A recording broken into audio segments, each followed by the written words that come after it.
Hello, my name is Commander Dave Wallace. I'm a permanent military professor here at the Naval Academy in the Leadership Department, and want to welcome you to NL 310 Leadership Theory and Practice. In this class, you're going to learn what it means to be an intentional leader. And as part of that, we're going to come to understand leadership as a process. What do we mean when we say leadership as a process? Well, what I want you to think about for a second is the first day of classes. And you're sitting in class and the professor walks in and someone says, "Attention on deck." What do? Well, if you're like most midshipmen, you stand up. That is a leadership episode or a leadership event. And I want you to think about for a second what happened there. Somebody said some words. All they did is say, "Attention on deck." There's these three words, and you responded to it. You responded how they wanted you to. This is a moment of leadership in which you responded in a way that this person asked you to do. And the question for you is, why did that happen? Why did you do that? How did that person engender you to stand up? That's what we're talking about with the process of leadership. Leadership, it turns out, is what the followers do. If that person had said "Attention on deck" and nobody stood up, leadership didn't happen. If you're a Marine and you say, "Let's go charge this hill, follow me," and you go running up the hill and no one follows you, the leadership didn't happen. So the question is, how do you get people to follow you? How do you influence people to do something, be committed to something, and help you accomplish a mission? This is the process of leadership. And I will tell you right now, it's not automatic. It is hard, and it is something that you need to work at. So we're going to try and help you by helping you to understand the process of leadership so you can understand what actions you need to take in order to lead well. So let's talk about what happened when this section leader, or whoever it was, said "Attention on deck," and you responded. There was a leader identity construction process that happened. And here comes your first theory. We talk about leader identity. And this idea that we have identities. We see ourselves in certain ways. And those identities are ones that we build over time. I have many identities. I have identity as an officer. I have an identity as a member of the Naval Academy. I have an identity as a man, as a father, as a friend. All of these different identities that I have. Some of these identities are just true about me. I am who I am. Some of them are true because I'm in a relationship with someone else. My identity as a father doesn't exist if I'm not thinking about my children or if I'm not in that relationship with my children. My identity as a husband, the same way with that matters about that relationship with my spouse. My identity as an officer or as a member of the Naval Academy is about this larger collective to which I belong. So our identity is not just about us, but also to the relationships that we have and the groups to which we belong. Well, leadership is an identity, and particularly the kind of leader you are can be part of that identity. But even if we talk about relationships among people, the identity of the leader and the identity of other people as followers is part of that process of leadership. You follow that section lead and you follow that orders because you have identified this person as a leader. And here's what's important.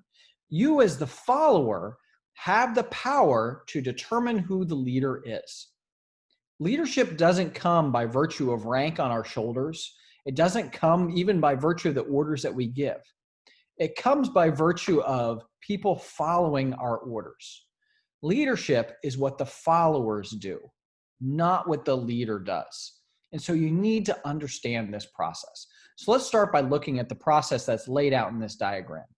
Here we have a simple flow chart that talks about person A and person B. And person A does what we call claims leadership.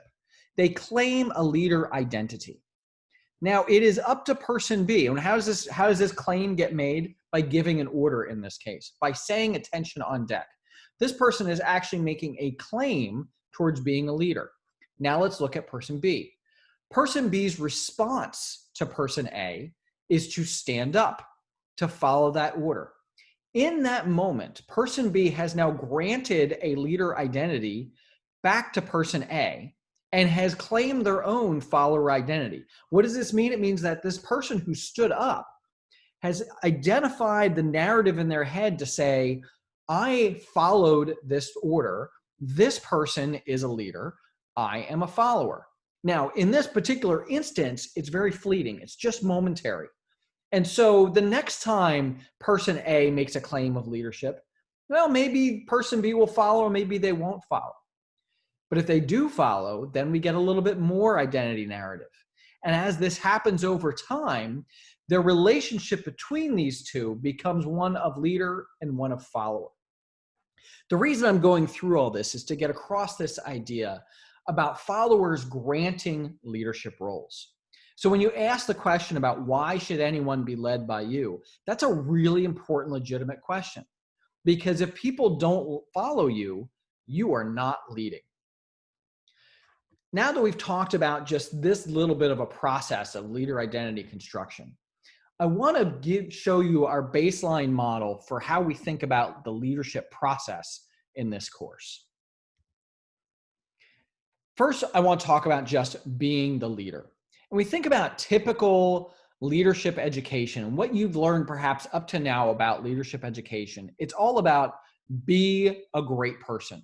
In fact, typically what we do is we show you examples of people. We take you to the museum. We show you John Paul Jones's crypt, and maybe we even make you memorize his qualifications of a naval officer. We give you these role models of who to be like, right? How to be like this person. Be like Jack Welch. Be like Admiral Nimitz. Be like Stockdale. Be like John Paul Jones. In this model, leadership is just about being someone else. And even if it's about being yourself, this model suggests that it's just about being. And in fact, what we go further is to say, if you be like that person, then you will be effective and you will have great outcomes through magic. And I really mean that somehow there's this magical connection between just who you are and then great outcomes that happen on the other side. Well, we're going to dive into what this arrow in between is all about. Now, remember, I just said that leadership is what the followers do. In order to be an effective leader, your followers have to behave in a way that is effective, that achieves the results that you are looking for. So you need to think about what are the results that I want and how are my followers going to achieve that? What behaviors do I want from my followers in order to achieve those results? Now, here's the other problem with just being like someone. Your followers, it turns out, can't read your mind. I have a PhD in psychology, and one thing that I can tell you that is absolutely true is we can't read other people's minds. ESP is a fairy tale. Your followers can't read your mind. You can't read your leader's mind. Now, what we can do is react to our leaders' behaviors. Behaviors are physical manifestations, things that you say, the words that you say, the way that you say them, your body language when you say them, the orders that you give, the content and the context in which you give them. These are all your behaviors. Followers react to your behaviors, hopefully in a way that we want in order to achieve the desired results that we want. So this is a much longer process than just the leader is this thing and then magic happens.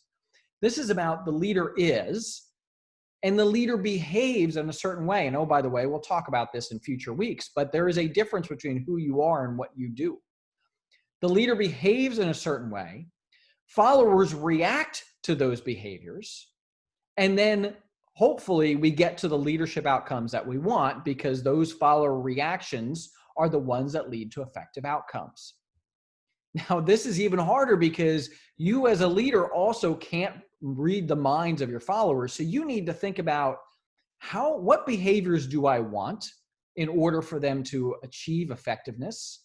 And what behaviors do I need to enact in order to get to those follower behaviors? And what makes this even harder is that every follower is different, and that the leadership behaviors that you do in one place and with one follower are not going to work well with a different place and a different follower. For example, if you go home to do an op info and you go into your high school to try and recruit for the Naval Academy, and you walk into that high school classroom and you say, "Attention on deck," what happens? Maybe people laugh at you. Certainly you don't expect them all to stand up. Maybe if there's a JROTC unit, maybe some of them stand up or something like that. But the reality is they're not going to have that same reaction. These are different followers. You're the same leader. You're in with the same words. Your behaviors were the same, but these different followers reacted in a different way. They did not grant you that leadership role, and they certainly did not behave in the way that you had hoped in order to achieve effective outcomes. So you need to understand who your followers are, how they're going to react to what behaviors you need to enact in order to get your followers to behave in a way that leads to effectiveness. If this sounds like it's hard, it's because it is. Leadership isn't easy. Now let me add even more complications to it. Also, really important in this is the context, the situation. Where you give this order matters. If you give it in your home, if you give it in Bancroft Hall, if you give it in the classroom, it all matters where you are and what's going on around you. It's very important that you consider the followers and you consider the situation when you choose what behaviors you're going to enact. Now, how does the situation affect all this? Well, first of all, it's going to affect your choice of behaviors. You will choose the behaviors that you think are going to be most effective given the situation. Next, it's going to affect your followers' reactions and perceptions of your behaviors. Further, the situation is going to influence whether your follower behaviors are the correct ones in order to achieve the leadership outcomes that you want. And just to make matters worse, all of these things, who you are, how you behave, how your followers behave, and then the leadership outcomes that you achieve all affect the situation in this and then subsequent leadership episodes. Leadership is a complex undertaking. And this is the process that we're going to focus on as we think about how leadership works and what you can do to be an effective leader in this class.